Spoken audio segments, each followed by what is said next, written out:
শোনো, আমরা পৃথিবীতে সবাই একটা কারণ নিয়ে এসেছি। আমাদের সবার এই জীবন একটা বড় গল্প, কিন্তু বড় গল্প কেউ লিখতে পারে না যদি ছোট ছোট কাজকে মনে না রাখি। তুমি যখন একজনকে সাহায্য করো, সেটা একটা ছোট কাজ মনে হতে পারে, কিন্তু জানো, সেই ছোট কাজই একদিন বড় পরিবর্তন এনে দেবে। যদি সময় চাও, জীবনকে ভালো করে বুঝতে হবে। দুর্যোগে টাকা বা শক্তি লাগে না, লাগে মানুষের ভালো মানুষত্ব। স্মৃতি হয়ে থাকবে তুমি কি করেছিলে, টাকা না, ভালো কাজে হয়ে। আর মনে রেখো, একা হয়ে কিছু করতে জানো যেমন গুরু হয়ে যাওয়া নয়। সবার সঙ্গে নিয়ে চলতে পারো যদি, তাহলে তুমি সত্যি বড়।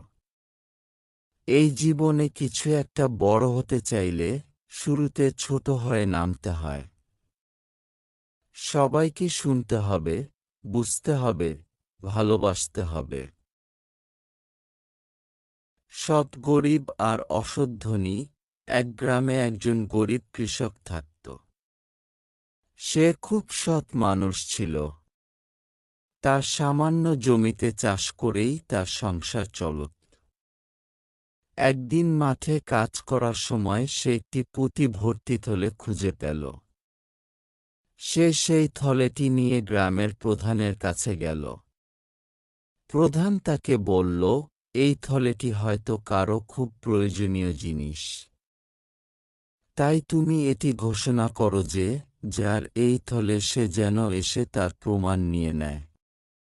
কিছুদিন পর এক ধনী ব্যক্তি এসে দাবি করল যে থলেটি তার।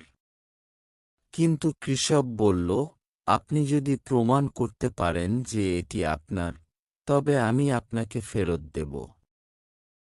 ধনী ব্যক্তি প্রমাণ করতে ব্যর্থ হলে প্রধান বুঝতে পারলেন যে কৃষক কত সৎ।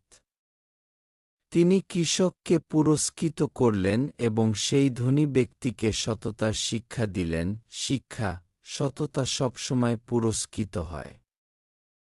Subscribe my channel for more video. Thank you.